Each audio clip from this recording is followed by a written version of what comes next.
It's Thursday night. You know what that means. It's time for Magic and Martinis. Please welcome your host, Scott Wells.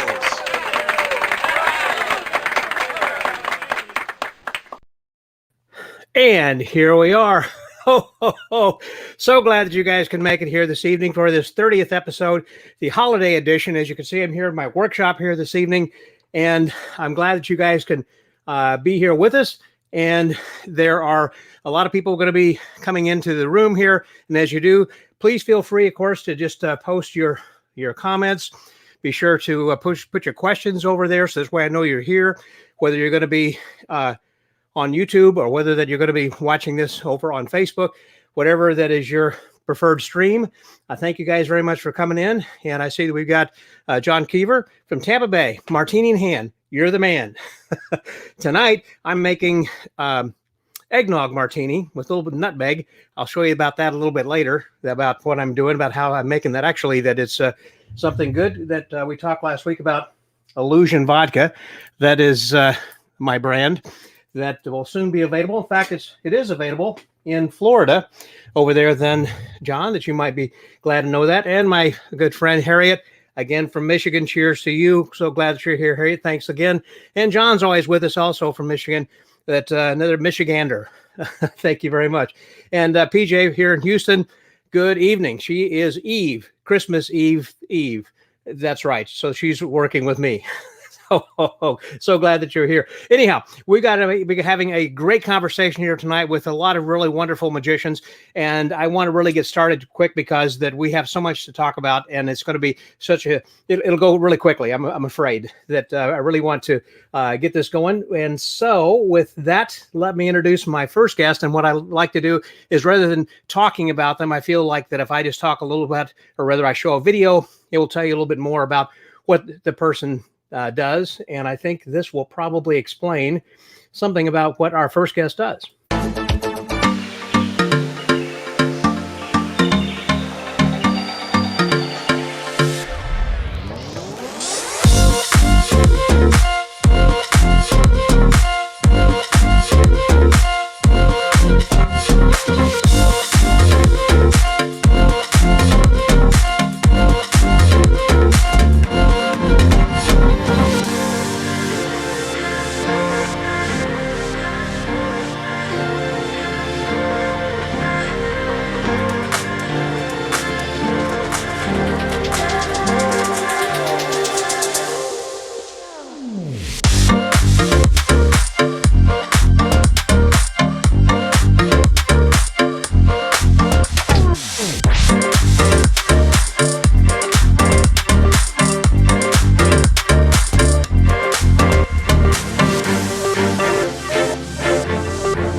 Oh, hey, welcome, my balloonatic. How are you, Mr. Tom? That was a few years ago there, Scott. I'm telling you, I have 30 pounds less and I've shaved the hair, grown a beard.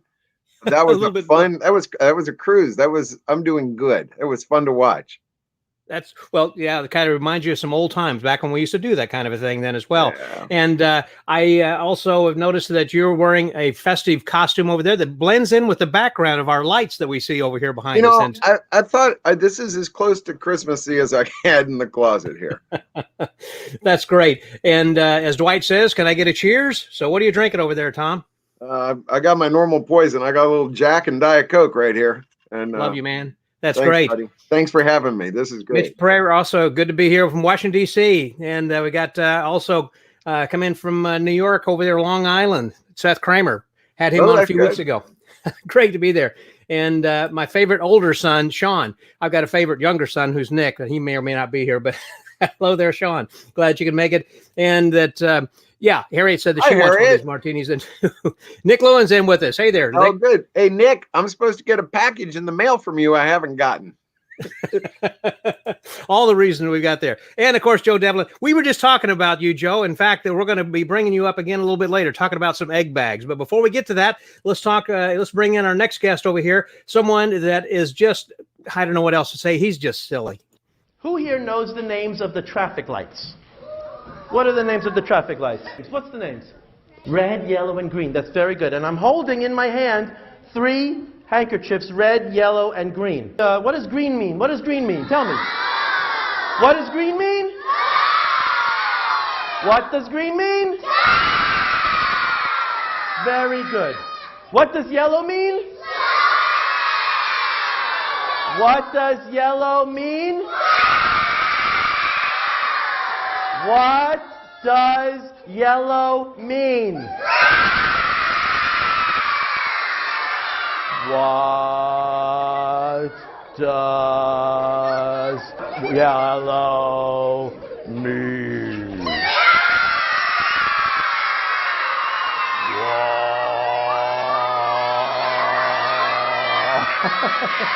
I'm slowing down! Oh, yellow means slow down. So sorry. What does red mean? Huh? Huh? Red means stop. Okay. So good. So here's what's going to happen. The handkerchief go in the... I'm sorry. Okay. All right, there you go. Now, here's what's going to happen. Sorry. Okay. Now we're good. Stop.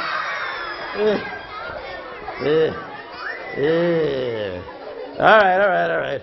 Okay, let's try that. Okay, here they come, all tied together. Goes in. Okay, now don't forget. This time, don't forget to say the magic word. Here we go. Googly googa. Huh? Funny. Let's do it again. What does green mean? What does green mean? Googly googly. Ah! They're all tied together. Yay! So that's what he does. You do it so well. That's what I do, exactly. To quote the old president, the ex-president. Now I see why the word silly comes in front of that Billy. Oh, gee. Thank you, guys. That's beautiful. Thank you. That was very good. That was a nice little snippet of how that you really just get the audience going and how beautiful. Yeah, thank you. Cheers to you. That again. What are you drinking there? I'm drinking a bottle of water. Good man for you. Is that out of a nipple? Okay, yeah, then. It's a Can you say nipple on a podcast? Well, this isn't a podcast. Oh, we're live, aren't we? Just like we just had Harrison Greenbaum on last week, and he was talking about taking a schwitz, and he said, "I'm going to say schwitz as many times as I can on the show." So he was from New York, just as over there, David, you are, and our next guest is also, and we'll see what this guy does as well. Here is going to be just a little bit about him. My name is George Schindler. I'm the world's greatest magician, the Dean of American Magicians. I'm the 9th one in the history of the society. Well, like all other kids, you see a magician somewhere. I live in Brooklyn, New York. We're near Coney Island. And Coney Island is known for a big amusement area. And I went and I saw a magician there called the Great Thornton. And he had a glass on a table and a bottle on the other table, and they changed places. So every Saturday I went to see this guy, and he did the same darn trick. After a while, I figured out how he did it. So I went home and I made up a set for myself, and that was it. But then I saw a magician in school. A guy threw a fishing line into the audience and caught a fish. I thought and we swam in a bowl. I said, I got to do that trick. And I was fascinated. You know, it took me 40 years to learn that before I found out how he did it. Because after that, I got so interested in magic, I started fiddling around. And then for Hanukkah, you know what Hanukkah is? It's like a Jewish Christmas. My mother gave me a magic set, and that was the end of it. There was no going back.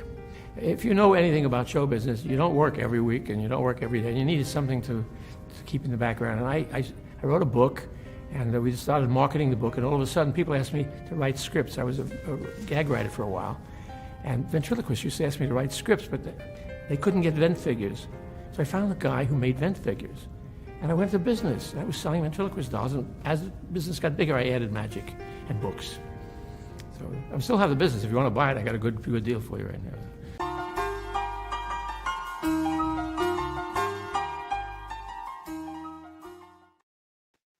And there he is, the dean. The dean. The dean.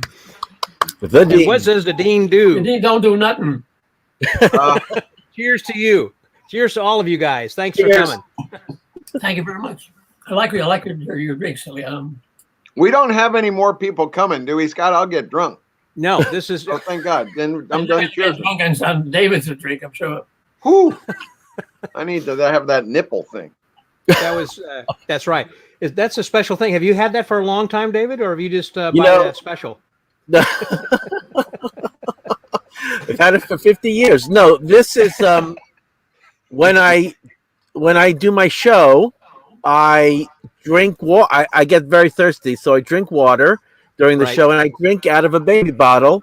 And since I'm sitting in my Zoom area where I would normally do my show, I happen to have the bottle from this afternoon's show. So this is what I do. This is I do this gag in the show. It's very funny. Every time I drink, instead of being a lull in the show, it's a laugh. So every time I pick up the bottle and drink, the kids laugh. And so this is what I do. I'm very comfortable with this. So you do that also, like when you do adult parties as well, I guess. Yeah. Cocktail walk around. Yeah, I got a holster on the side here where I put the bottle, the baby bottle. One of the things a little bit earlier that we had Joe Devlin, who had come in over here, and he said happy holidays, said cheers then as well, and Mike Woodward had said hi then too. Hey, Mike. Him, over there from Kentucky, isn't that right? Isn't he in Kentucky, I think? Lexington, yeah. Yeah, that's what I was thinking. That we were talking just a little bit earlier then, George, about the about egg bags, and you were saying that Joe makes a really good egg bag. I guess that Tommy, what's his name, down in Florida, is not making them anymore. No, she's not. Yeah, with Danny Tong's wife used to make Danny Tong. Yeah. The closest thing, Joe Devlin, he makes a couple for himself, but I had to make me a bunch of them, and I was selling them for a little while. But now we're not selling anything. Nobody's working anymore. Yeah. I got a couple of Joe Devlin. They're really great. Yeah. Very good. Thank you, Joe. Have you, in talking about doing some things or doing some things virtually, you can't really do balloon twisting virtually, can you, Tom? No. In fact, Pam started teaching 4th grade down here in St. Petersburg. She's actually at Gulfport Elementary. Hey, Don.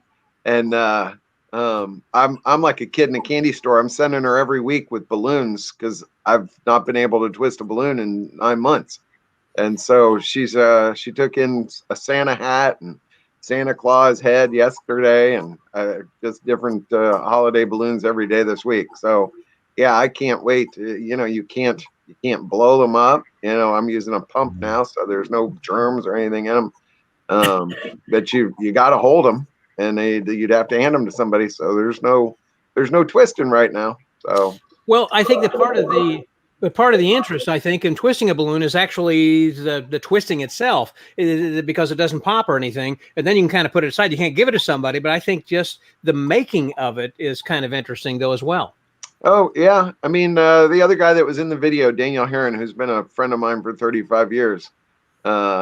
We started doing balloons together, and he does a great balloon show where he ends up making some balloons and giving them to the school or giving them to the organization where he got them from. So he's not making them for people, and he can make some bigger ones in a 30-40 minute show and give them away. But yeah, if you pre-make balloons, we learned that the hard way. You try to pre-make a balloon for somebody and you make a pink horse, well, they want a purple horse. And a purple horse is not a pink horse. I make 100 different balloons. They all look like a dog. They all look like a dog. Yeah. But balloons have always been. It was fun. I learned back in '93 how to do more than one balloon together, and Father Mark Davis. He's now a priest up in Cleveland, Ohio. Still stay in contact with him, but I was always amazed by his balloons. And when I moved from Evansville to Knoxville, Tennessee, I had a chance to sit and didn't have shows booked and everything, and I just started concentrating on the balloons, and now I got videos out and everything else. So I've lectured all over the country and the world. So balloons whenever I very, very good to me. I was first getting involved in magic, I was interested then in balloons as well. We had a fellow that taught us some balloon twisting back in the 70s, and it was really great. And one of my first books was a book, I believe, by Robert Siegel on the one balloon animal. I think he was kind of the father of that, which I understand he just passed about a month or so ago. And I think there again that, George, we were talking about, there was another balloon guy you were talking about earlier. Well, there were several balloon guys. Do you remember John Shirley? John Shirley. He did the balloon barrage. Wasn't he the guy at the balloon barrage? Oh, yeah. Only for his balloon barrage. I didn't care what else he did. Yeah. I used to do that. In a theater show. That's a great ending. It's gorgeous. Love, so much fun to do the balloon. The balloon barrage, we should tell people, is the guy on stage has airship balloons, not the 260s, but the 350s or thick balloons like that, like 100 or more if he can do it. And just real quickly for people to understand, the 260s means 2 inches and 60 inches long, whereas 350s would be 3 inches wide and 50 inches long. So that's so people know what we're talking about. So it is a little bit bigger. Right. So then at the end of the show, I mean, I'm doing a magic show, but at the end of my show, I throw out all the balloons, and the idea is that everyone's supposed to keep the balloons in the air, and the room is full of balloons flying up and down, and it's fantastic. And then at the end of that, everyone gets to take one of those balloons home with them. So it's great closing. Great closer. So I always thought that your cover on Magic Magazine was one of my favorite, most colorful covers ever. Thank you. What's the story behind that, David? You know, that cover was done at my very first photo shoot when I decided I'm going to be a magician as an adult. And I don't know where I got the idea from, but it was the photographer was really excited about trying it, and I blew up all these balloons, and then it was a photographer and her assistant, and they wrapped me in the balloons. Of course, I couldn't wrap myself.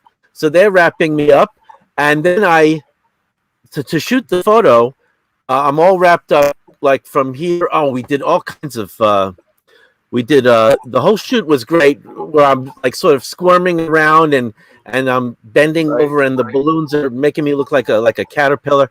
But the cover of Magic Magazine was shot with me on the floor. Wow, look at that. So I'm on the floor, and the photographer is shooting me upside down, standing over my head. So in the lens, in the camera, my feet are at the top of the picture, and I'm looking up at the photographer. And then when we turn it over, you've got this very interesting look. And I'm not standing on the floor. This is me actually lying on the floor. Wow! And You're lying on the floor. Yeah, I'm lying flat on the floor for this, and the photographer is standing over my head. Great. Yeah. I wrote a book. I wrote a book. It's a best-selling book on balloon sculpture, and I only make one balloon. And I wrote it over the telephone because Zach Rosa was teaching me on the phone from Florida, and I was doing it and writing them down as we got it. And it was fantastic. And I became a balloon expert for nothing. I don't do balloon. I barely do card tricks. I got a card trick for you later. Yeah, Don Warburg had just come in here and said about how that he had been about John Shirley and did the balloon barrage and the Ed Sullivan show, and that I believe that Don had worked with John Shirley then as well. I worked a lot with him. He's out of Chicago. Wow. That's amazing. That was a great shot there that he did. How long did it take to do that setup in that shot, David? The photo shoot? Yeah. Not long. I had to blow up all the balloons, and then the photographer wrapped me up. Wasn't long. I did a whole series of shots, like I say, with me sort of squirming around. It's very funny. Maybe I can pull those up during this chat. Okay. And a couple of things else, since we're getting into the holiday season then right now, I just kind of wanted to find out what it was that are some gifts perhaps, or some new tricks or something that you guys are looking at or thinking about buying. What have you got there, Tom? That's a weird little... It's a perfect gift.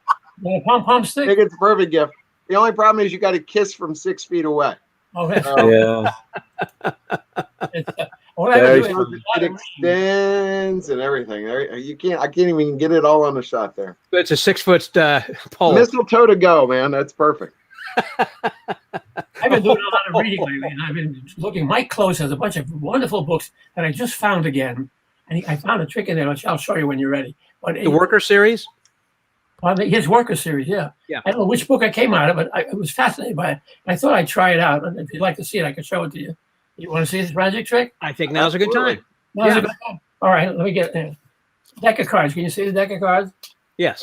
Let me pull out the deck and show you that it's for real. You see all the cards? Yep.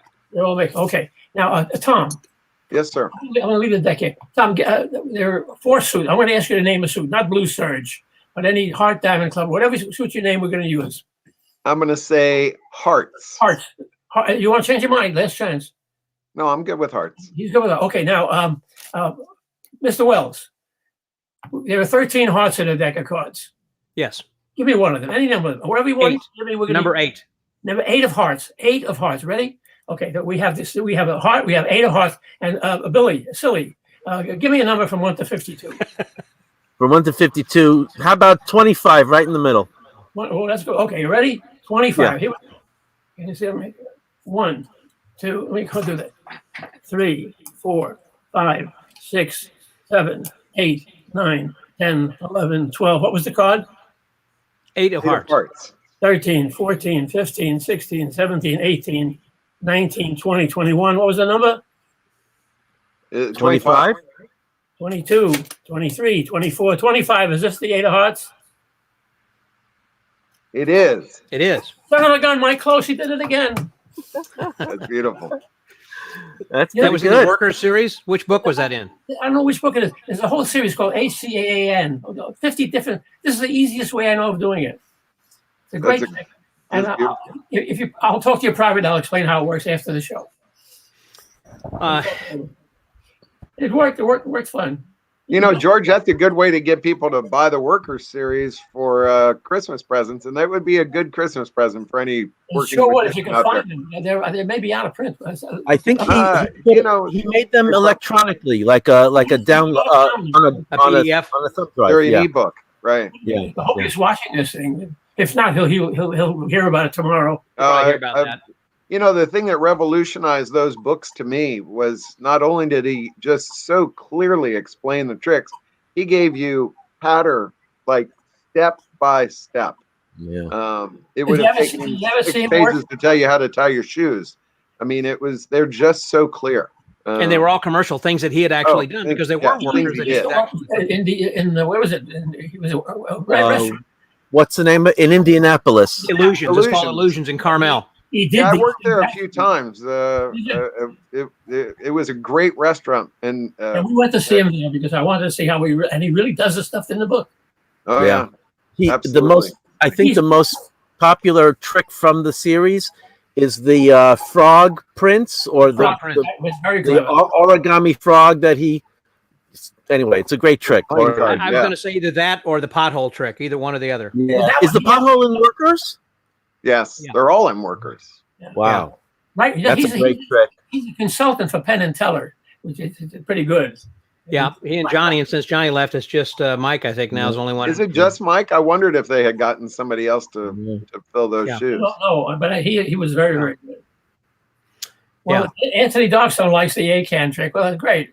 It blew him away. I did that. The Parent Assembly has a lunch. On Friday, you can join us for lunch, or you find the link on our website. And we get a bunch of guys together. We got a guy from Sweden comes in, Florida. And I did that trick last week with a guy. And they said, will you teach it? I said, no, you have to wait till next week. So now on Friday, I'm going to have to teach it. Yeah. I was just going to say, by the way, I think it's time for another martini. I was going to show you for people who are interested about this mixing. Okay, I'll have one. Look at that. That's not a martini. That's called ginger ale. That's something ground into I got just a little bit of Borden's to begin with. That's some eggnog, and then some Illusion vodka, which I've shaken up with ice. So this way that it's nice and chilled, and kind of pour a little bit of each inside there, equal parts. Well, maybe not equal parts, but so that way you get a little bit of taste of both. And then give it just a little bit of a stir right there. And then, of course, to top that off, you want to put in there, so this way that not only looks good, but it tastes good, with just a little bit of nutmeg. So I would just... It does not make any difference if you don't have it. That's right. Put a little bit of nutmeg inside there. I thought I'd throw that in. Look at you, waiting 12 months to be able to do a nutmeg joke. Yeah. Could we Google that? Cheers to you. That's beautiful. That's nice. And I can't say I haven't learned something today, Scott, that you're supposed to put equal volumes of mixer and alcohol. I've been doing that so backwards for so long. I've been through 12 steps, in fact, but I'm telling you. Yeah. So there was something else that, that was not whispering to the eggnog. That's true. There was a little bit more inside there. So this is another really cool trick that recently, let me just show this to you here, first of all, because I think that it's perfect for the holidays, and it's probably not too late. Okay, so as Dal Sanders says, now he has to go buy some eggnog. I think it means have, not fave. He's been drinking already, so he's got an F instead of an H there. That, by the way, congratulations to Dal Sanders. He's become now the new dean for the assembly in Dallas. That just happened, I think. Very nice. Yes, congratulations to him. Congratulations. Also, hey, yeah. George, isn't there an age requirement before you can get to be dean? Dal's way too young. But in his club, he may have met it. Oh, okay. There's no age requirement. You got this job for life. I want to keep saying. I want to see how it ends. I really want to hang in there. I gotta see how you guys play your cards right, and one of you can become the next dean. Just keep. Well, I think that Dal actually is 53 or 4. I'm not sure what his age is, but he's still a fairly young guy. Don't tell us. I remember him when he was Ronald McDonald. Yes, and I guess you can say that now since there is no Ronald McDonald. I do a column. I do a column for MUM magazine. I want to do a column on all the magicians we know who were Ronald McDonalds, and none of them would. They said there's only one Ronald McDonald, and the company would not let them do it. Yeah, that's such a shame. The great story, though. Yeah, no, it's really, you got Sean Farquhar, you got the guy in St. Louis, you got guys all over. Of course. Yeah, there's a lot of guys. They 68, Dallas 68. I thought he was 54. Oh, I thought he was telling us how many Ronald McDonalds there were. Wow, those are some busy 68 people right there. Yeah. You'll see them all. They all wear those crazy socks. They don't give up the socks. Yeah, Nick thinks that's a good age too. McDonald's hired some of the best kid show guys in the country, in the world, probably. Well, and I gotta tell you, I think they made some of them. I'm good friends with Greg Wick that lives down here in Punta Gorda, Florida, but he was up in Indianapolis, and he was very high up in the Ronald hierarchy, from what I've been told, and just such a great guy. And that demeanor has just carried. But Dal's the same way. You could talk to Dal about anything. But when I think about the original Ronalds, I think about AJ, and also there was a guy in Vegas that I can't think of his name right now. It's on the tip of my tongue. That he's a good buddy of Fielding West. Who? Dan Rodriguez. No, not Dan. He was a Ronald McDonald also. Wow. Ronald McDonald. There was a guy named Chicane in New Zealand. What was his name? He was a guy who used to do stuff and make stuff for them, and then he'd have to send it all over the world. Oh wow! Who was that? What was his name? Chicane. It'll come to me. In New Zealand? Oh, Chicane. not El Grego. No, El Grego's he's different. he's further south. I know who you mean. Alan Watson. Who else is in New Zealand? I don't know the other guys. Chicane. Okay. He wrote a book. I used to carry his line. And look, when I get old, I'll remember it. I forget names very quickly. Like Tom, I forgot your name already. I have to read it on the channel. So I have a trick. I can I show because it looks so good on the screen. Yes. Okay. So yes. Go ahead, just a minute. I'll spotlight you. There we go. Okay. Yes. Okay. So Thank this you. afternoon, I did a show, a Christmas show for someone whose birthday I performed at, and so instead of it being her birthday, it was. What happened to the screen? The screen bounced. Let me try that again. Look good Instead for of me. it being her here. birthday. That looks fantastic. Now this isn't my trick. This is Blake Voigt's, and the name of this is Acro Index. Here's what it looks like when you buy it in the store.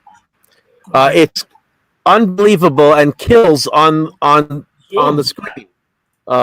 It's much better on the screen than it is in person. So this is really something. If you're doing virtual shows, this is the good one. It doesn't have to be Happy Birthday and Merry Christmas, obviously. Oh, sorry. No, it's dry erase. Dry erase. So you can write anything you want.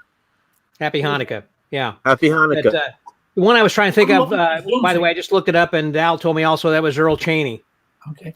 Earl. Oh, well, in Vegas, was the that's one I was right. thinking of. And He had Nixon, no, I don't think it he was had Lon the Chaney. shop, the clown shop, and he had a shop in Vegas, and he had also his collection of Ronald McDonald stuff in the back of the shop. I was very lucky. He showed me that one day. Yes. Wayne Rogers is the guy who I just told that on here. Thank you for the help. It was Wayne Rogers. Yeah. Thank you. Oh, Wayne Rogers. Yeah. That's nice. Yes. Yeah, there was a guy then, Tony, that was AJ in Houston, that AJ LaHaye, who was also a Ronald down here then, too. The AJ I knew was a different guy. Who also McDonald's. Yeah. Yeah. And Peter AJ Brown's LA. down in Australia, so he says hello there, George. Yep. Hello, Peter. Wow, so one of the nice. things I was going to get to, I want to show you that was kind of cool. That is new, and this is where you have some snow. And I'm going to show you this. Let me kind of spotlight this. Oh, I It's want kinda to see this. Yeah. It is really cool. So all you have to do is you take the snow and you put a little bit into your hand. You can kind of see this going up. I need to actually That must be Houston snow. It's awful fine. put my trash underneath this. It is like Houston snow. That's right. So anyhow, that you're going to be having. So what you're doing, you can kind of. I hope you can see this. You kind of scoop this up a little bit like this, and as you're doing the scooping it up, you start to kind of form the snow a little bit into a little shape. There we go, a little shape like that. And by rubbing it a little bit more, you can have another shape, and then another one completely like that. That looks good. That's very nice. Whoops. Can you do it with salt? That's very nice. About to drop everything. Yeah, so it's a small one. It's kind of hard to see. Perhaps if I just make it a little bit larger, that maybe you can see it a little bit easier. Perhaps. That way, so. Perhaps. Very nice. Can you do it with salt as well? Because we don't have enough snow. Salt.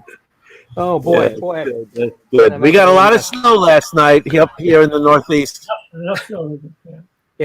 Yeah. So yeah, it's cool. Like they have snow up there in Michigan. I know you were getting some snow. I think also, weren't you? Weren't you expecting a little bit of snow? Yep.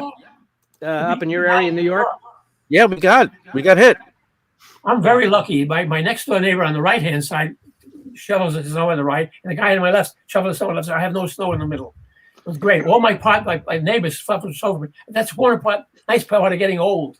They think you're gonna, they're gonna need a snow shovel, which is great. Of course, it'll save you a lot of money. Yeah. 7:30 this morning, my doorbell rang. I got a robot, and it was a guy who wanted me to shovel the snow. And I said, "No way! You'll wake me up to shovel snow." Mm. Anyway, if you need some, I got plenty for your trick there, Santa Claus. You probably need to put some on ice and send it to him. That's for sure. Yeah, we'll have. Oh yes, it's got to be. You got to put it on a freezer truck that takes the viral stuff around. That's right. So I just got something else that was kind of cool in the mail. And Tom, you of course know Mel Kentz, and Mel had sent this to me. I found it at an antique shop. This is it's a belt buckle. Oh my goodness. Let me see if I can. I'm going to spotlight myself Wow. here again. Is that for Martinis or for a camera? Well, it looks like a camera or something, but actually, see, it's a belt buckle thing like that. And so, yeah, it's that. And I thought, well, when you're going to drink it, I mean, somebody have to kneel down in front of you, and then you kind of bend over. But then I realized, no, you take the whole thing out. So you see, like that. Oh no! Yeah, wonderful. Yeah, I thought you'd do a 4 ice trick. That's beautiful. You know, when I was in junior high and high school, I had all sorts of belt buckles. That was not one of the ones I had. Not well. Yep, that was Very pretty cool. Yeah, that's a very cool thing. So thank you, Mel Kentz. And then one of the people nice. who was one of the listeners from the podcast, Clark May up in Oklahoma, had sent me something else that was kind of cool. And this is something I really was wanting anyhow. And so when I got it as a gift, I was just over the moon. It's the new 007 cards. Oh, wow. I just saw that Nick Lewin had gotten a set of those. He posted his on the on his Facebook page too here recently, and I was jealous. And I thought, oh man, I hope I'm going to have to order a deck. That is just too cool. So anyhow, that I got one then too. So anyhow, is that not a crazy how many decks of cards are coming out now? I mean, it's a deck. What do they do with them? Twice a week. You can only do one trick at a time, no matter which color deck you use. Unbelievable. Yeah, we don't get that. People our age don't get. At least this is what I'm finding. We don't understand this buying decks of cards and not even opening them, just putting them on a shelf. No. One of my favorite Magic Live moments. I guess it was either the last one or the one before that. The twins were up there that do card artistry, and you'll have to help me with their name right now. I don't remember their name. But they're up there and they said this was, what's that? Dave and Dan Buck. Yeah. And so they were up there and so they were just enamored being in front of these folks and everything. And they're soft spoken and they started telling people about stuff. And so there was an older gentleman sitting in front of me and he raises his hand. He goes, I don't get it. When you do a show, how long do you perform for? What's a show look like? And they looked at each other and they look out and they go, we've never done a show in our lives. And he goes, I don't get it. How do you make money? And he goes, well, you see all those cards in the videos that we're doing? And he goes, yeah. He goes, we design those and then people see the videos and they buy those cards. And he goes, you make a living doing that? He goes, we sell millions of those cards. Wow. You remember Al Goshman used to collect playing cards from airlines. Remember airlines? Oh, yeah. Oh, that's nice. Collection. He said he sold it. I said, why did you sell it? He says, what am I going to do with all the cards? Well, I can only do one trick at a time. So he sold the whole thing. Thanks, Joe Fisher. I'll talk to you privately about Art Kahn. Art Kahn was a great friend of mine. Art Kahn. He died very early. Did you remember Art Kahn, David? Yeah, he was just. I know the name. Yeah. I remember him vaguely. He used to make appearing poles for me. He used to have the appearing pole that came out of that was one of Wayne Rogers' tricks, as a matter of fact. I got the rights to all those tricks and I sold them. And some guy knocked me off, so I sold him the whole rights because he was going to knock me off anyway. So the appearing ladder was one of his things, which I still use. So if I ever do a show again, I'll probably use it again. And so bad everybody else has done a trick. I got to show you at least something that I've combined trick and balloon. Okay. I have to tell you, I originally saw this 2 years ago at a Winter Carnival of Magic there in Pigeon Forge, Tennessee, which for anybody that's listening, we very sadly had to cancel this coming year's in March. But we were the last convention of the 2020 year. We got it in right before COVID actually had a word, and we hadn't even invented the word pandemic yet. And so that was March. So we're looking forward to 2022 now. But somebody was handing these out, and I went, "That's incredible!" And they're new balloons. They're so small. Even when you blow them up, I'm gonna blow an eye out one of these times doing that. You can't see them, but as you start to twist them, I'll make like a little. I'll do a butterfly. This one's pink. You can start to see it as the color starts to become available. There we go. That's beautiful. There you go. A little butterfly. Now I got to tell you, I had these and I bought thousands of them before somebody ever even came out with a book that came with some of these and a way to order them. You're great giveaways. There they are. They are an incredible giveaway. Now I will tell you, they're slightly more expensive than if you did balloons. Right. But when I know Billy Damon, he's a very clever guy. Oh yeah. Well, it's not his. I'm neglecting to tell you where it came from, but I got the idea of just having it in a finger palm and then just start to make it visible, and then towards the end you start to do this. And I got one with it's a monkey, and you gotta. But when you do that to a layperson, cashier, whoever you want to give it to, it is fantastic. Thank you, Jeff. Thank you, buddy. It was. I guess it was your only convention this year. But you want to mix it with magic, you can do color changes, can't you? They come in different colors. Oh yeah. So there's 6 different colors and I think 8 different figures. And they come. I get bags of them that are hundreds. How much is a bag roughly? Yeah, basically about 10, 11 cents a piece. That's not bad. But a balloon's only 7 cents a piece. So, you're not saving any money, and you can't hand this to a small child because it looks like a mint. Yeah. So you have to be very careful. But I'll tell you, the reaction is incredible. And unlike the snowman that Scott's got, you can at least give this away. You got to put that snowman back in your pocket. You can give those away. But for $30 a piece. No, they're not that much. Well, they're more than what the balloons are, certainly. But they are something that actually, this is something that's available. It's called the Abominable Snowman, Salt Man, sorry. You can do it with salt. You can do, with salt. And I was all kidding. And actually, this is made so that it's got a top that you put on there, so you can actually do this as a stage version to produce this the larger salt man, basically. But it is the Abominable Salt Man, and it's a very clever kind of an idea. So this is something else that actually is an idea from. Well, now, wait. So hold on a second, Scott. So this is Steve Fearson's version, where it's actually you do the same thing, and that's been out for several years. Oh, look at that. Wow. I just tore open the package, but I've not even started using it. I just got 2 of them from Steven's Magic. But you do the same thing and it looks like a rabbit. But the problem is they're so expensive. Yeah, it was. Thanks, Tony. It was Tim Wise. There's one who is. But have you tried using a mouse squeaker? Oh, the mouse squeaker is a great idea, Mitch. No, and I've got a little teeny tiny mouse squeaker, or I've got a little hand squeaker. It would be easy to put it over in my left hand and just be squeaking it while I pull the thing out of my right finger palm. Yeah. No, this was something that I was going to show you that actually was a David Heyer idea from way back when, and he had published this and shared it with everybody. I think it was just really a very funny and clever idea. Let me see if I can spotlight this in also. And this is when that you'd have a coloring book, and you're talking about Rudolph.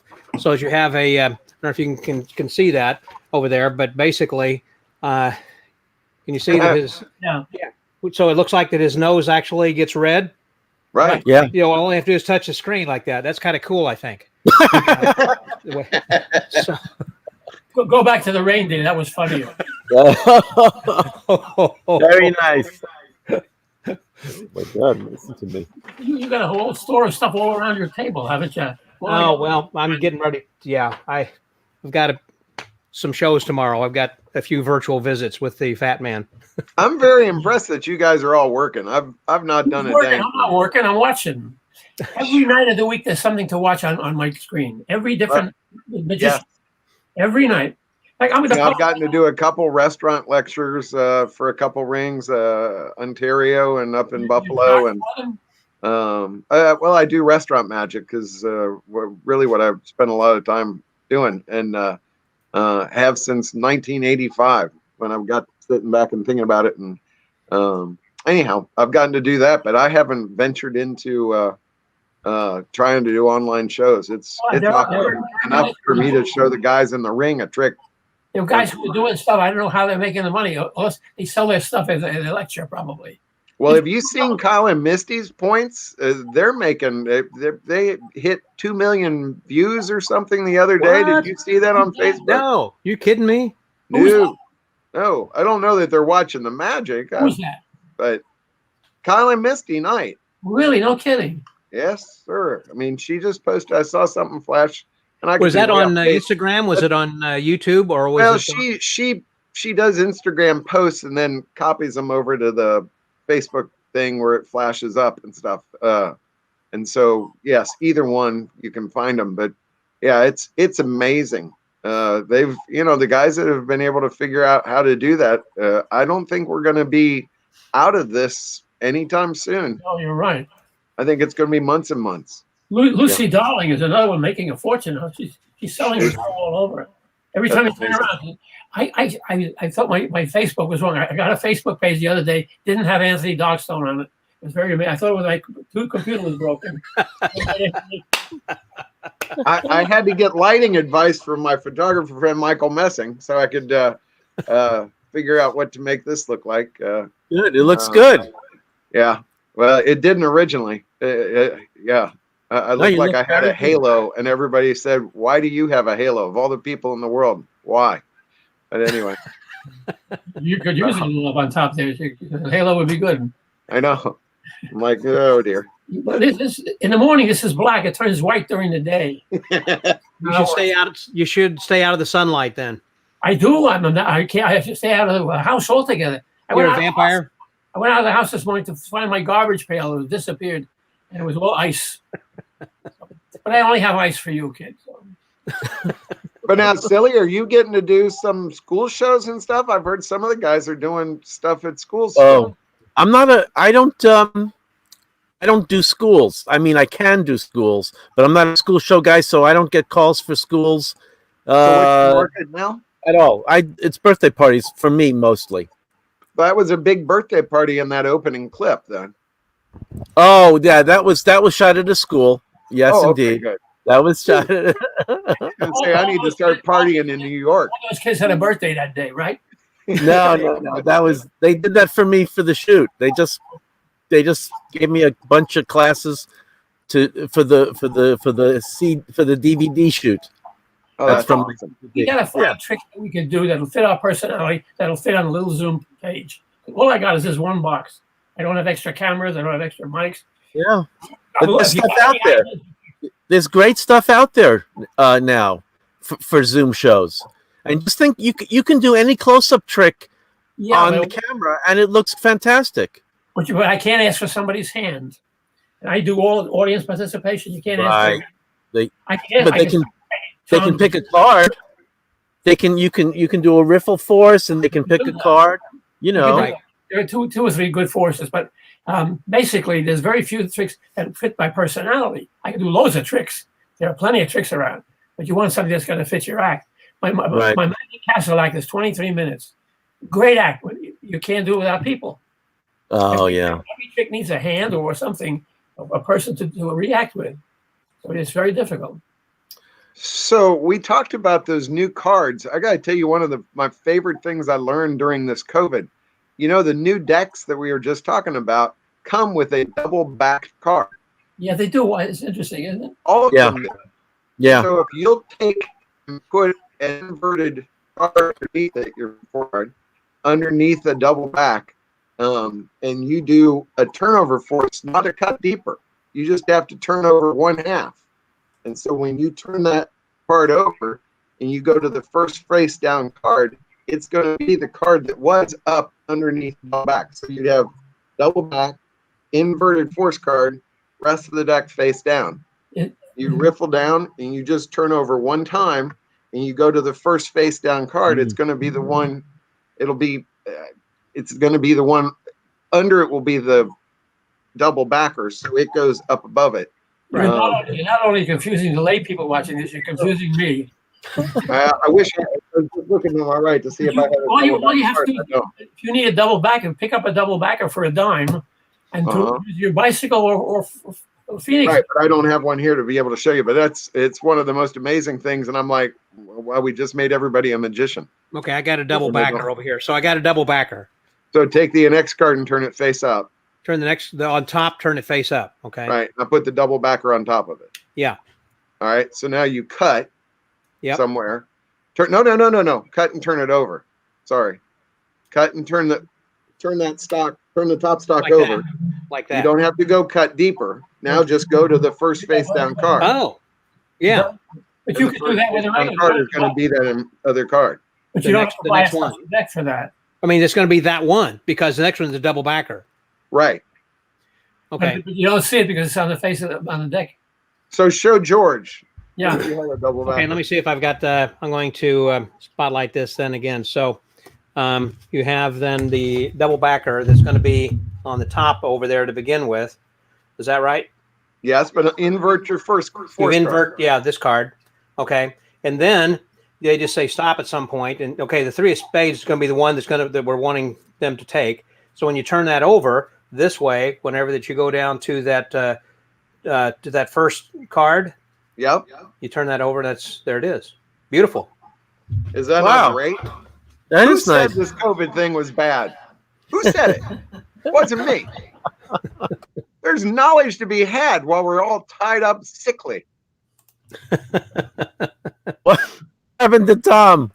I think Nick Lewin is right about the Beanie Babies. That's exactly what we're doing. There's exactly right. Company in Italy. Good for you, Nick. You're right. A company called How Defada. do you handle the mute, unmute, so kids can interact? Can I answer this? What's that, George? Defada company has every bicycle car. They make their own bicycle and they send it to bicycle and they print them for every kind of deck you want. You can get from Defada. Really? Oh, Defada. Deck in the country. Wow. Back over there. Jeff's question. Yeah.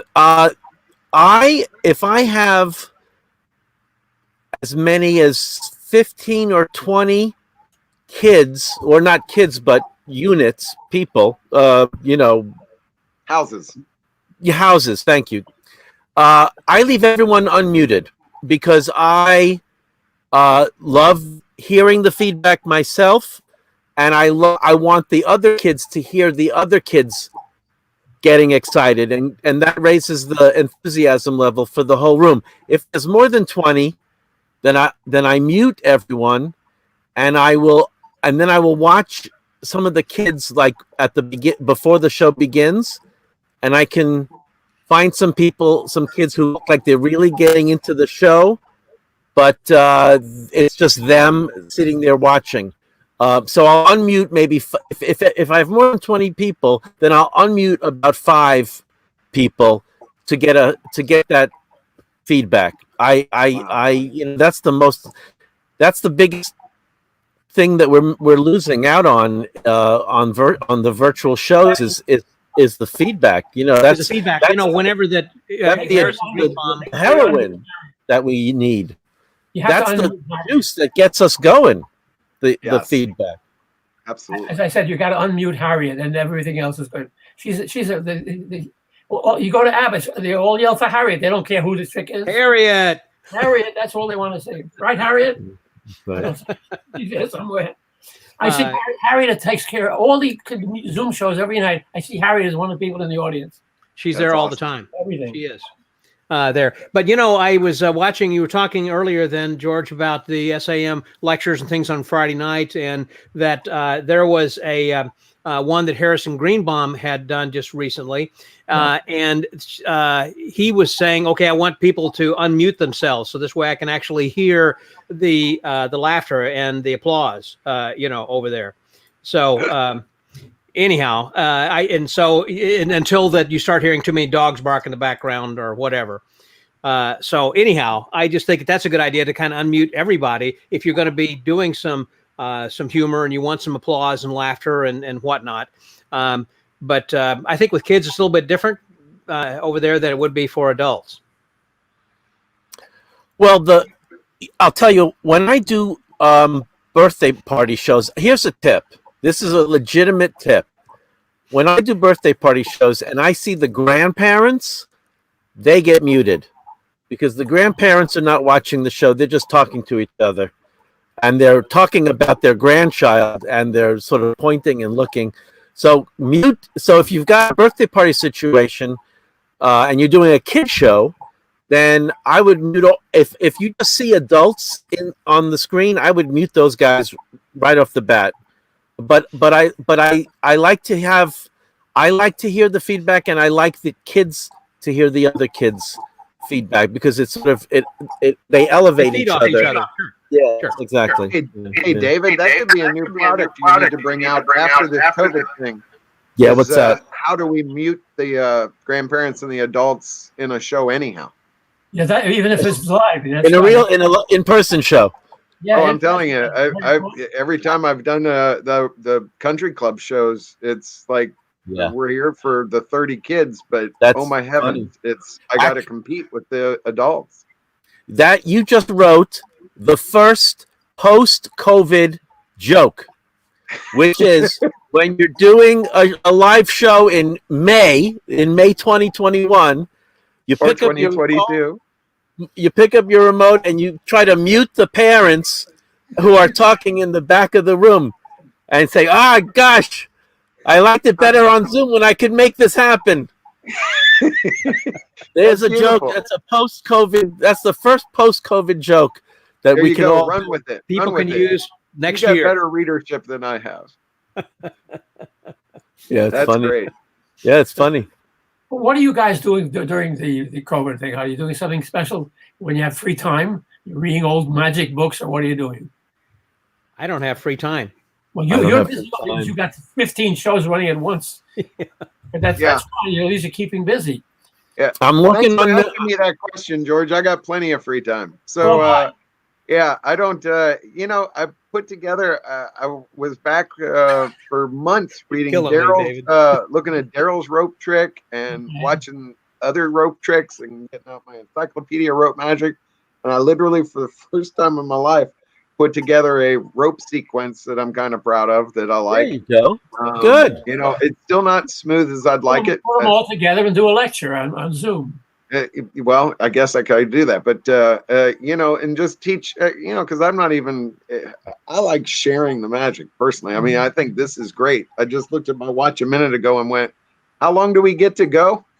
Because I figured we're just getting started. I don't care about you. I'm going to finish my drink.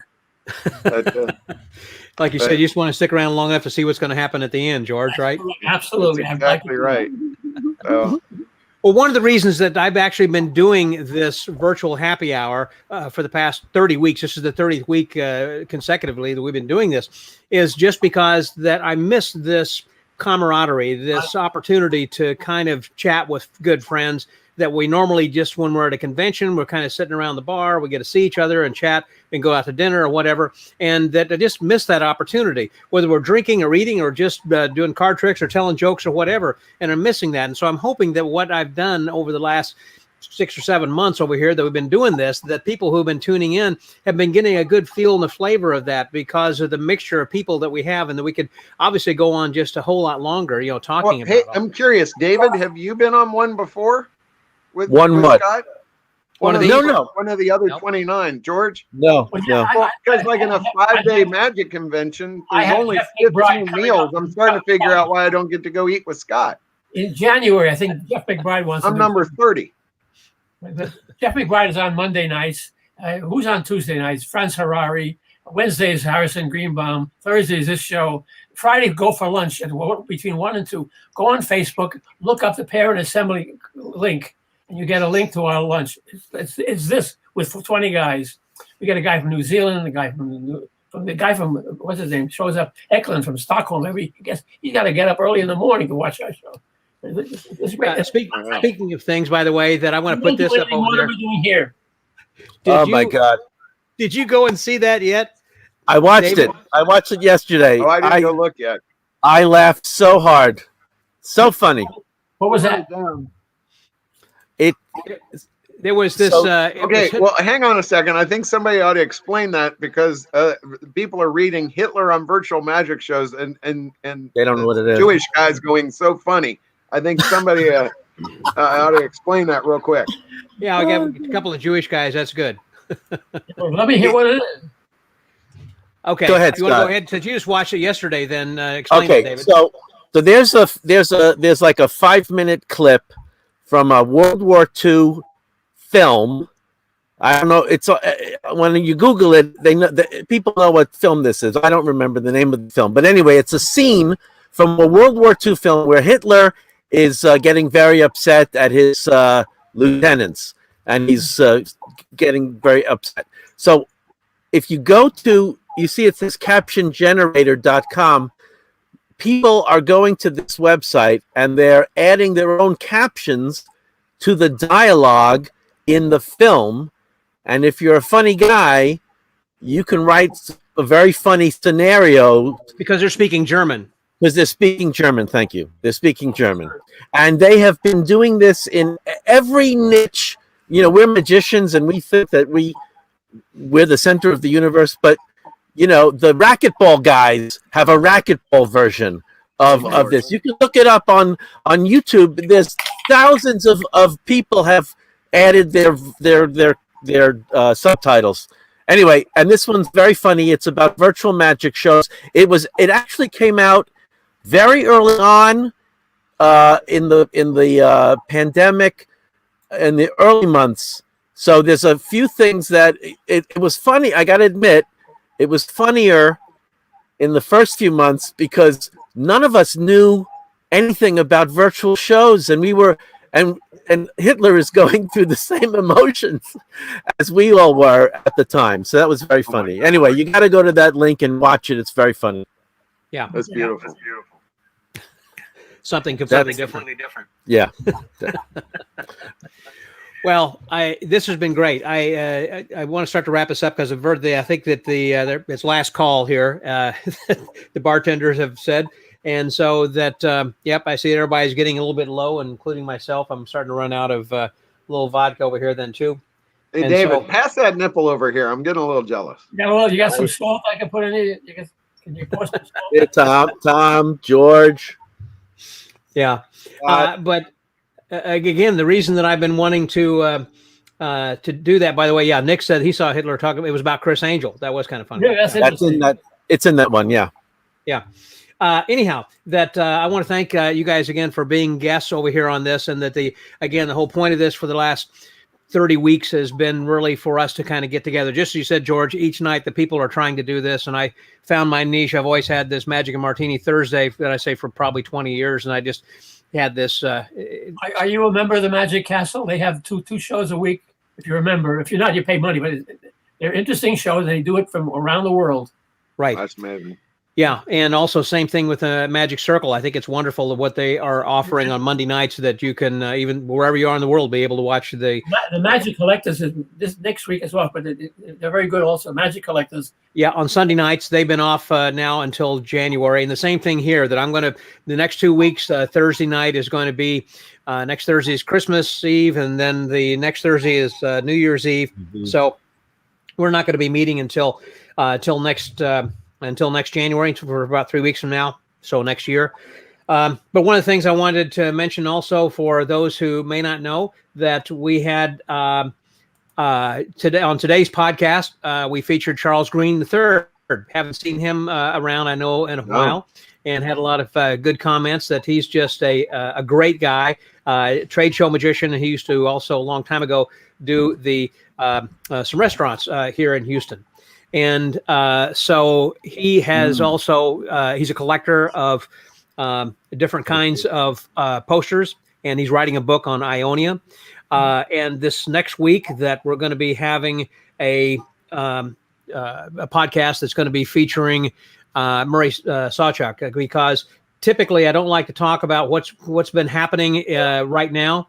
In this COVID situation, I like for us to talk about it here, but whenever that we're actually talking about it on the podcast, I feel like that some years from now, people might think, well, that was a horrible time. I really don't want to be reminded of what a horrible time that was. And so I try to steer clear of that. But this coming week, I'm going to be talking again with Murray about what's been happening in Las Vegas. And because I know that they have been closed for a long time. Murray's the only one right now who's working on the Strip. There are some other people who are working off the Strip, and including James Demare, who was a guest on here from before, and Alon New, who was a guest here then as too. We've just had a lot of really good guests, including you guys, every week after week, of different people. If you're interested, I collect dust. Let me know how it works out. Well, hey, Scott, brag a second. You're about to hit number 600, aren't you, on those magic word thingies you do? Well, thank you. And yes, I'm today's was number 590. And so I'm going to be, coming up in February. I guess it'll probably be then hitting number 600. And I've already got a person in mind that I'm going to be talking to have that as a special episode, because in the past that we've had people who have been like David Berglas, Paul Daniels.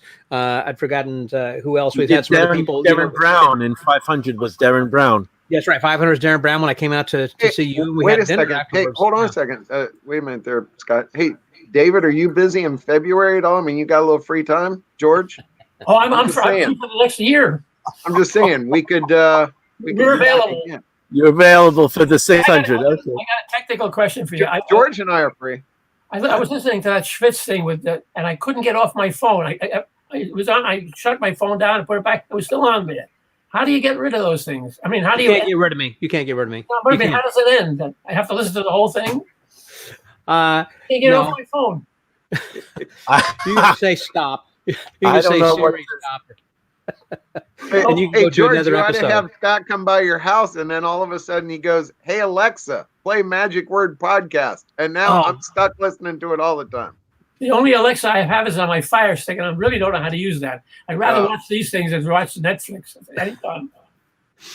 When you just said that, I thought that was going to start my Alexa up, because she would start playing, because that's a lot. I know that Harriet, for an example, listens to that. She says, when I'm in the kitchen, I'll just ask that instrument. No, it's the greatest thing ever that she showed me. I'm teasing you because I love you. That was awesome that you can just ask Alexa, and Alexa knows Scott Wells. Yeah, just to say, play the Magic Word Podcast, and there you go. Bob's your uncle. Oh, that's Alexa. I'll shut it off. Hank was my uncle. I didn't have a. Oh, you were just. That's a colloquialism. Never mind. Yeah, Robert's your mother's brother. How's that? That's beautiful. Even better, yeah. Anyhow, listen, we're gonna sign off over here. It's been great. Thank you guys very much. Tell us about the vodka. Where do we be able to get that? I saw it today. Yeah, as far as that goes, that there are a couple of things. This is that they've got. Funny you mention that. You paid me enough. So we've got Voodoo Black Cherry, which is kind of like a Fireball, basically, and then the Illusion Vodka itself, which is a wheat-based vodka. And that's going to be available online, that you can order online eventually. And the cool thing is, for me, they've actually made these little, I don't know if you can kind of see this or not, but they had these, they had me as a cutout. And that the bottle itself, you see that the dollar bills will change from 1s to 20s. You pass your hand over it, and so it actually does a trick. But the bottles do tricks also, that you could do the spider trick. I don't care about the vodka. I want to get the bottles. Yeah. Well, the bottles are available, I think, like on eBay. I think you can buy like empty bottles from people who are selling them on eBay, because the bottles do tricks themselves. And that's why. And if you'll notice, most of the empty bottles that you get from eBay come from Houston, Texas. But eventually what we're going to be doing is when we roll this out, I'm going to start talking with magicians and having them actually be soliciting to go into bars and to sell this, kind of like the way that I think they were with cigarettes, and they were doing. But you don't know who they are, because they're all wearing masks. Yeah. And as Peter said, it's vanished. And my son said, thought that was pretty cool. And Sean also liked the the trick. We had a couple when I was doing the thing earlier. Where is that? There was somebody who had said, Peter Brown liked the said as far as the that idea that you had there, Tom. Just do a crossover force when you cut the deck. Might be an idea. That was worth the whole thing for tonight. Yeah. Oh, thanks, George. Yeah, my son Sean. Coming from you, since I refer to your books all the time, that's a You the high guy who compliment. bought those? I wondered who bought those things. As far as the labels, Hank, I know some places in Florida. I'm gonna have to let you know since they do have some. We have a distributor in Florida actually. Then right now, and yeah, that's true. That Jeff need to get those. Some bottles at the museum as well. Be great at the Magic Castle. I need to talk to Joe Furlow. He was one of my guests before. I need to try see if they can get that into there. But you got to do it. And if you do it at the Magic Castle, you got to be able to do it in the parking lot. Well, that's true. Yeah, because they can sell liquor in the parking lot too. They're selling NPH, the Neil Patrick Harris drinks and everything then too. Hey, Benny, hello from Atlanta too, then as well. So anyhow, as I said, that we're going to be taking a 2-week hiatus and come back on the 3rd week here in January with some all new guests, and it's going to be some more fun. I hope you like the format that we have created. I intend to continue on with this. I don't see any reason necessarily to change this up, and that each week that I just think that the way that each of my guests, you 3 guys, kind of interact with each other is just perfect because that we're all friends. This seems. There was a book just recently written by. Let's see, where have I still got that? There was a book written by John Gaspard, which, in fact, if you go to the Magic Word, he's given away 3 ebooks. And so you can get a chance to win that. We're going to run that for another week, and the new one is called The Magic Square. Anyhow, I'm going to help you, Scott. If it's an ebook, you can look around the room all you want. You're not going to find an ebook on the floor. I know that it's an ebook. He would find it if there is one. But there was, I swear that I had that the hard copy of that. Anyhow, the point is that he had an interesting comment saying that our profession is a little bit unique in which that we actually only have like 2 degrees of separation. We only, in order to get to David Copperfield, if you have not met him personally, there's someone else who has. You know what I'm saying? So it's different. Let's say if you wanted to get to Lady Gaga, you may have to go to a half dozen people, or to get to Kevin Bacon or whomever. Other professions are not as flat as ours. And I think it's because of how open we are and how that we lecture to each other. We sell products to each other, and how that we all go to conventions and we rub shoulders and chat with each other. And so we get an opportunity then really to talk with everybody on a professional and personal level, and people are at different levels as to how professional they might be and their experience and everything. Scott, there's another level to that. I wrote about this a long time ago, and I called it the magician's masochistic paradox. It's only another magician that can appreciate the work that somebody has put into something that everybody else thinks is invisible. I mean, so like when I watched David do that opening, and the mileage he got from children in a controlled yell. I mean, David, I can't tell you how just awesome that comes across. Oh, thank from you. a tying silk trick. 3 silks, a tube, and a couple of oh, never mind. It's got to be 6 minutes worth of routine you have there. Yeah. And but the entertainment value and the laughter, to watch you do that, and the involvement is great. And I mean, only another magician will appreciate it at that level. And that is what separates us from anything else. Because if you have a gardening club or a chess club or anything that I can think of, a boxing club or a karate club, you don't have that level of appreciation for the art, I don't think, in anything else. Right. Because we appreciate the work that somebody has had to put into getting that good. Right. I think it's just amazing. While you're at it, look at go up to magicsam.com, and there are free lectures every week, and you're going to and loads of stuff. By the way, you go to some of these sites, you get their old shows too, which are great. By the way, oh yeah, great. Magicsam.com. I'll see you there. All right, sounds great, George. I can go. That's what the dean do. Otherwise, you learn your deanship, or you lose it. I don't want to lose it. They give it to you for life. I want to hang on to that one. Yeah, because it's got at least another 20-year expiration date with you, George. I sure hope so. Well, I'll settle for 10. Okay. John Calvin wanted me to come to his 100th birthday, and I did. Did you really? Yes, I did. That's awesome. So I'm going to follow his thing. Yeah, there we go. MagicSam.com. That's where you can go. Thank you very much. Appreciate the plug. You bet. And if you want to see more of George's things, just go to showbizmagic.net. There you go. or magiccomedian.net. Same thing. Magic Comedian. Okay. And if you want to know something more about Tom over there, just wanted to also show. Oh, sorry. So that about Magic in St. Pete. Yeah, we were just about to get that all kicked off and ready to go, and COVID hit. I mean, a week after we got it all done, and I just put the brakes on. But it's there if anybody would like to go see some stuff. I'll wait till May and I'll join. Yeah. David? There you go. Thank you. Yep, you're looking great, George. Yeah, take care. You do look great, George. And Yeah, you know, David, nobody said it. You look good too. You clean up fantastic. Because we did a test run yesterday, and I seen what it looked like 48 hours ago. Fantastic. It's all in what he drinks. Thank you, Tom. Oh my Lord, yeah. I'm going to It's the start magic drinking out of elixir. a bottle. Yeah, I'm drinking straight from the bottle from here on out. So now we should put a nipple on this. Want to get a laugh? Drink what Silly Billy is drinking, and every kid will laugh. It's true. That's why I do it. That's cool. And to be Very able funny. to get a drink and do that, I think is brilliant. Yep.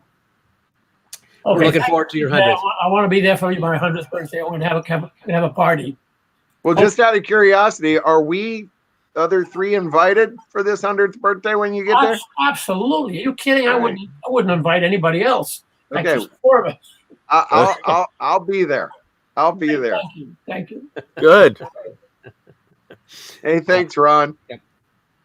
It was awesome. Yes, that was that's been how long ago was that working up there in Cape Cod. Cape Cod? We had 2 lobsters every night, free at every hotel I went to. We got new lobsters. They gave us all free lobsters. Was that Hank Lee's party? No, this wasn't. Oh, It wasn't. It was. no, it was with the Steel Graves. Put that together as I remember. They lost their shirts, but we had such a great time. It was a blast. Yeah. Yeah. Dress rehearsal on the 90th. Well, I think you just passed It's 90 already, fast. though. Yeah. I'm headed for 92. I hope I make it. Yeah, I think. You will. When is it? When's your birthday, George? March 31st, the day Oh, before. we got no problem with that. You'd have to. Yeah, no. Just We put it on got your that one calendar. in the bag. Put it on your calendar. Very good. Nice. March 31st? There's only March 30 days 30. in March. I mean, your calendar, my calendar has Sorry, 30 These days has September, sorry. April, June, and November. Yeah, I take it back. I take it back. I Watch, apologize. watch. Here, you can show the kids this one. You go here. You go. I gotta watch. January, February, watch. March, It tells April, you the May, time June, and the July, date and then you in work your way Spanish. back. So if the knuckles up, it's a 31 day, and when you go between the knuckles, it's less than 31. So January, February, March, April, May, June, July. Hit it again. August, September, October, November, December. You get a calendar that does the same thing. Well, yeah, but this one I carry with me wherever I go. This watch, it tells you what time it is. It tells you in the date and this month. But I can't get the Spanish off. Today's Nieve. I don't know what that means. I can't get off. I'm going for my barber. My barber fixes me. You're right, Ron. It was I about 8 years. know to get my watch fixed. Yeah. Are we still saying goodbye? Or are we off the air? No, we yet? are. Okay, this is a slow goodbye. It's just hard to. My It's God, hard to it's say. like saying goodbye to relatives. Mom, I gotta go. No, Got to get on the road. they're going to kick us out of the First bar. door to your left. Yeah. And so anyhow, I want everybody to come back again in a couple weeks and just have a great holiday. Happy Hanukkah. Happy Merry Christmas. As I say in England, Happy Christmas. And I thank you guys again for being here and making this just again a wonderful evening that just went all too fast. And and also that George, we had recorded a podcast with you already that's going to be coming up sometime soon as well. Tom, we had one with you already that's already in the can. We've done at least one or two. Yeah. Yep. You're going to put me in a can? No. Cans are okay. It's Grandpa, boxes you gotta Grandpa. Stay away from, George. Stay away from boxes, George. Jeffrey Allen, I did a Mike Douglas show in 1973, and I'm looking for the tape, and nobody seemed to have it. If anybody's got it, get in touch with Jeff or myself. Thank you. Did they have tape in 1973? Yes, they had tape. We had it on tape. Oh, It's a long piece of tape. It's very nice. Okay. People are trying to kick us out of the room then also. Okay. Okay. That's All it. Okay. So Say listen, goodbye. thank you. Goodbye. Thank you guys very much. And Thank you, until Scott. next year, Merry Christmas, Happy Hanukkah, and Happy New Year. And we're hoping for just a much better and healthier 2021 next year and getting everybody back together the way that we should be. So Amen. until then, it's Scotty out. Good night.